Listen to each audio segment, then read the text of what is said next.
Greetings to you in the best of salutations.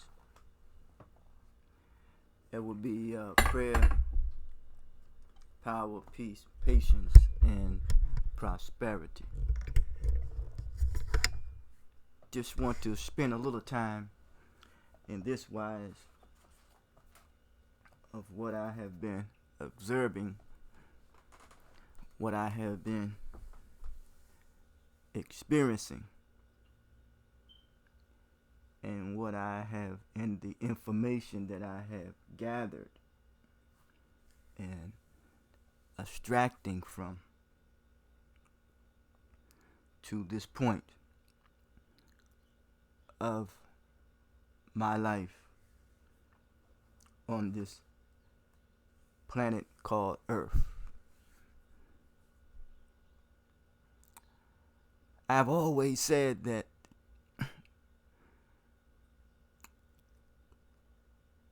you can tell the collective psychology of one's mentality by what he or she produces.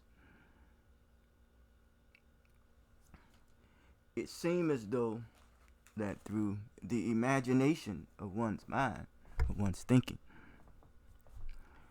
that humans are just trying to find relevance, self-importance. And in doing so, they can be very delusional. And what happens is that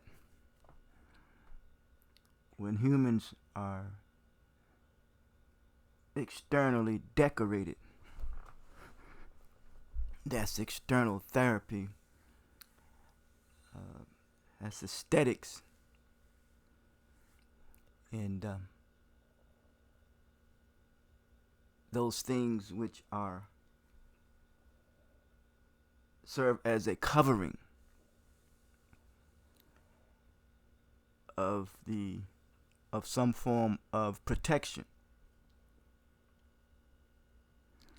And naturally humans look for covering or protection and even shelter from the elements of this creation, Earth. And in that finding shelter in conjunction with relevance of self-importance, which is and is being overly exaggerated.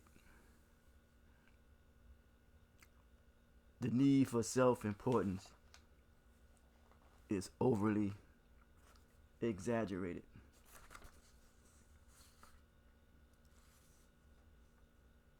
I have, before I proceed on, I was thinking, when you don't exist, and now you do exist, you want to move from existing to living. The delusional part of that is that people make a living through their thinking and their imagination on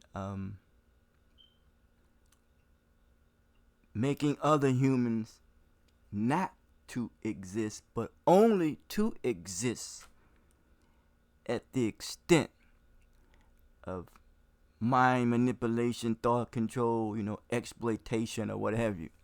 Yes. And humans have become a program and conditioned to that, and to accustomed to it, and accustomed to some large degree accepting that. I said to some large degree. There is a natural inclination to resist that, and then therefore what happens is that that blood that is designed to remain in the body, it leads to bloodshed outside of the body. Yes, the resistance to being manipulated and exploited, whereas the delusion of the one who has the need for self-importance, that type of mentality falls down on the masses of people, or on people, and their need for finding self-importance becomes overly exaggerated themselves. So they will shed blood. There will be bloodshed. Yes. What has happened is that humans have give off the impression as if they know more than what they're giving off. And they can try to compensate for that. And it's like they're under some type of sedation. Yeah, they're under type of some sedation, but they are very delusional. And they try to compensate for it by over exaggerating, over exaggeration. It is called compensation. I shared something in regards to the suppression 10 mechanism of ego suppression, the causes and the consequences. I do not know too much of anything, if that. What I do know is that when people come up with these pseudo or these terms of or concepts of studying humans,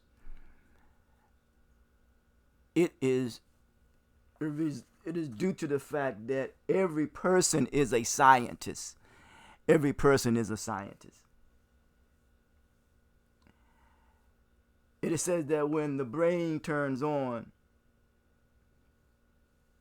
when intellectual curiosity starts to fill the head, the mind, that is, when we have production in the world. Yes. So we were created to be productive, because the mind at its best is to be productive. The brain cells is constructed to think properly. But I always say that adequate cooperation leads to proper communication. So that's how you effectively coordinate your power. We have learned in certain religious texts to be fruitful and multiply. And that's the curiosity. The curiosity. But you see in the word itself, and to me word is integrity, but in the expression of that is the word fruit. Every seed bears of his own kind. Yes. So right there, it gives the word be kind. Be kind. And in the enunciation and the pronunciation of the word kindergarten, you have the word kind. A kinder garden of diversity, or a kinder garden of aggregation, or something that is, diversified. Which means you have many forms of species. Let's look at it that way. There are ways of thinking. There are ways of solving a problem. Yet, just because the construction is over does not mean that the air is clean. So we have to inhale and exhale. in this and get the proper oxygen that we need in the best environment that is ecologically balanced.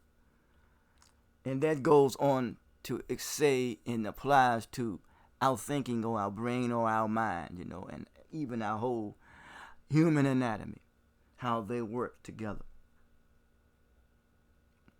So, as Chickateeop says that rain falls from the sky and it hits the ground and produce a crop. That's production. Says it must be a God somewhere.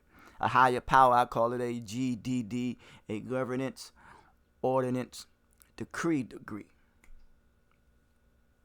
Yes. So it's about being productive. And that's Argarian in thought.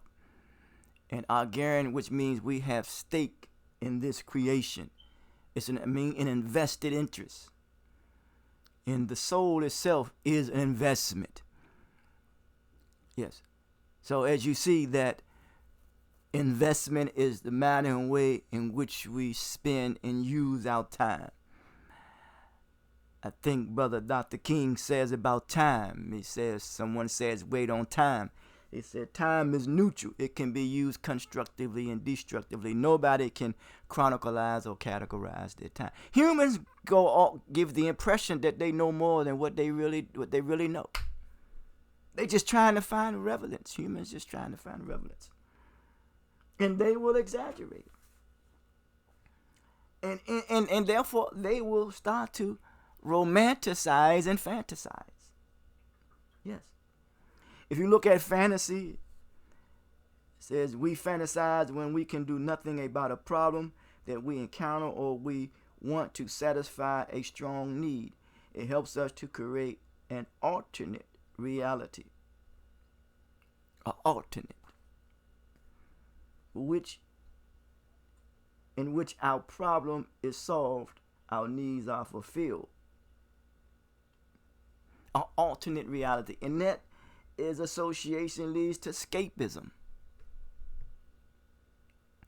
Yes. So, what I'm saying here is that there is something in the minds of the collective psychology of one's mentality that some humans are in denial of thinking they know more than what they're giving off.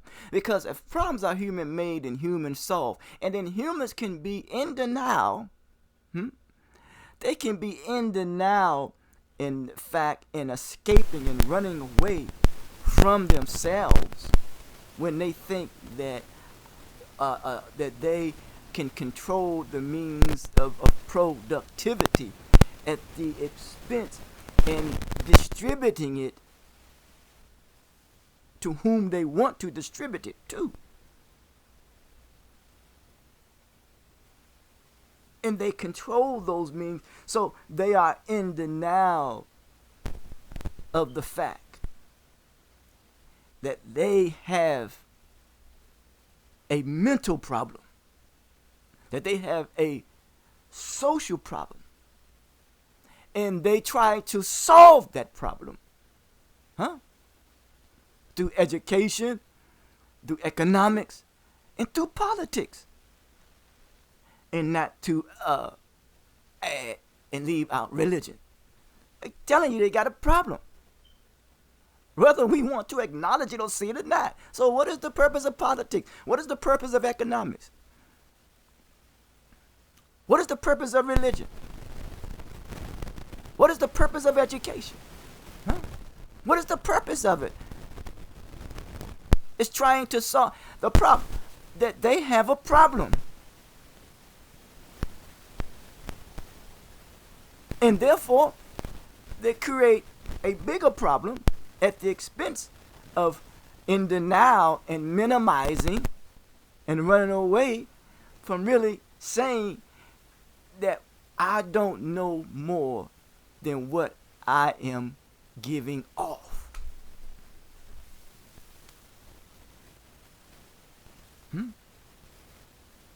Someone says the problem is not the problem, but the attitude that you have about the problem.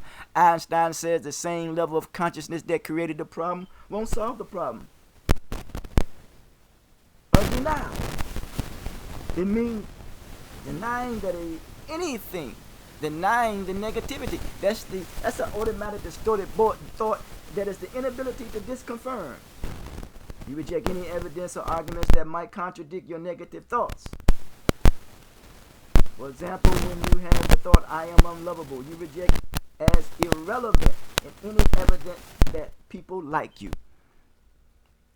So, it is the need for self-importance. Dale Carnegie talked about that. Or trying to find relevance. Now, if there is a solution,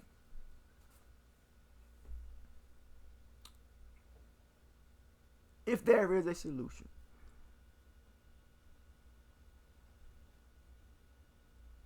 is the fact, as John African would say, the solution in the absence of the problem. And I always say the problem is an identity crisis. But it is that every person is a scientist. Some are mad scientists. Some are mad scientists. Yes. And mad is associated with one's animal nature. I'm talking about not to put down the animal, but we're talking about humans must be able to control his or her instincts.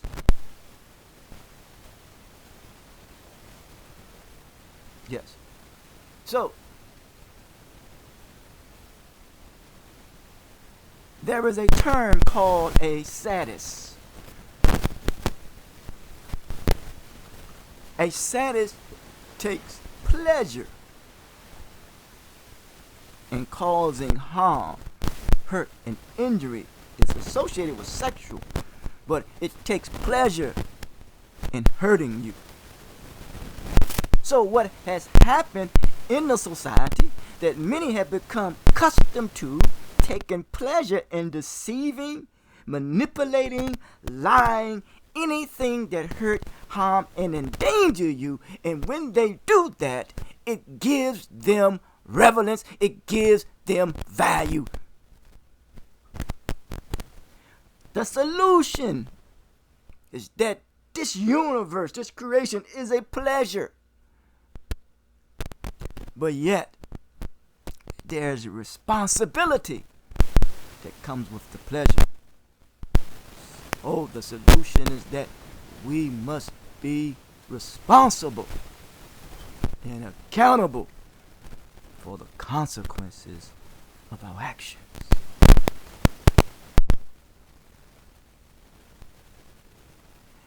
If it is compartmentalized, if I may use that word, ethnically,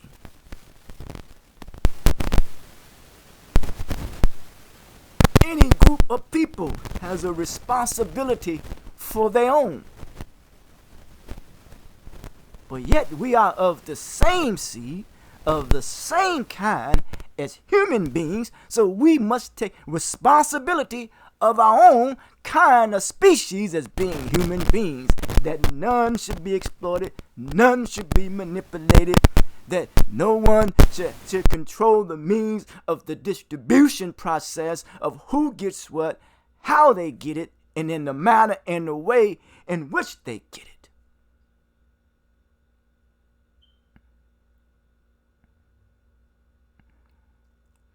So I'm talking about a term called morals, principles.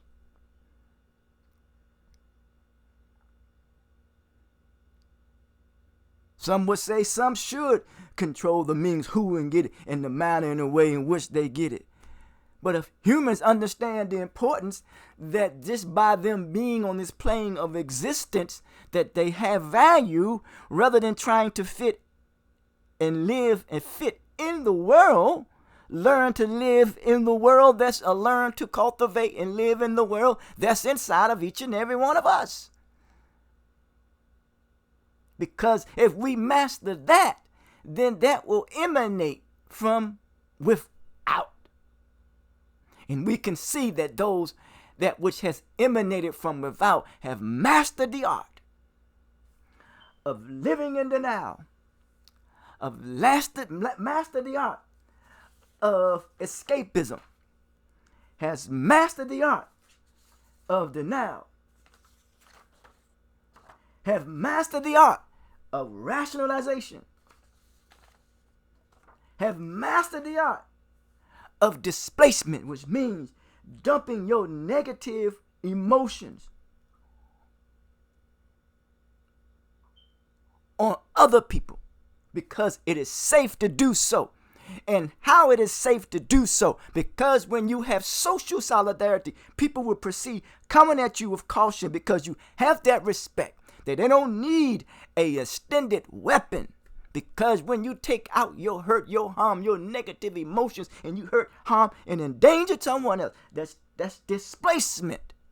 And you taking it out on another human being. So these are suppressed emotions that humans are in denial of.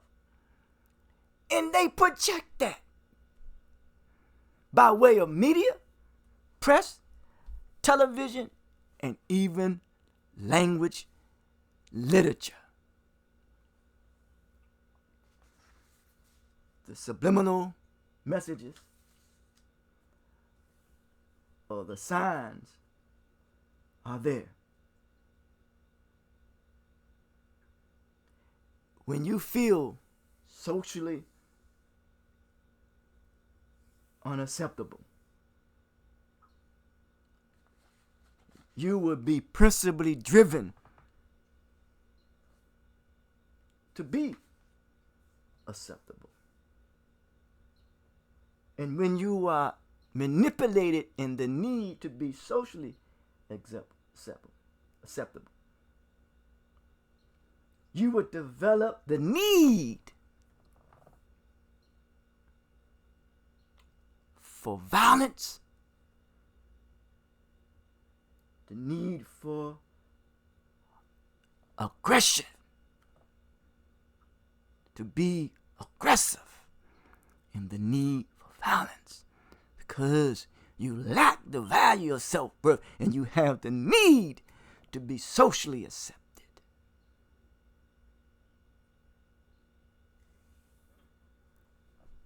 Watch out for the trickery by those who you think say that they are sane, and really they are not insane. Just look at the quality of people. Look at the society. Look how humans interact with one another.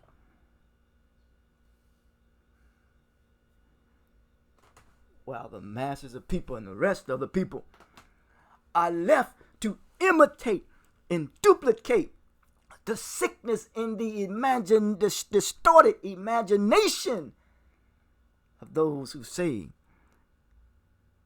that they are representing the people, the politicians, yes, and even some clergy, and even dealing with myself as I'm trying to overcome the contamination and the corruption of this sickness. Because what is happening is that the biggest crime you commit is fraud, and that's fatalism. You're creating fatalities. Because you create an environment of self-doubt, misgivings, suspicious of one another, because the trusts have been violated. And remember, no one will change unless he or she doesn't see an issue with their actions, and the issue is character resolve. Because character is the outgrowth of one's humanity.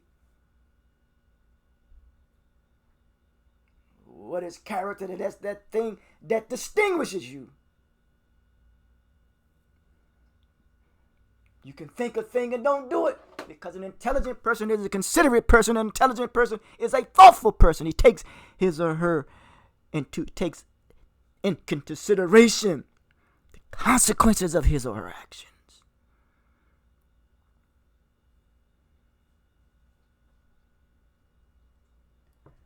Until next time, talk to you.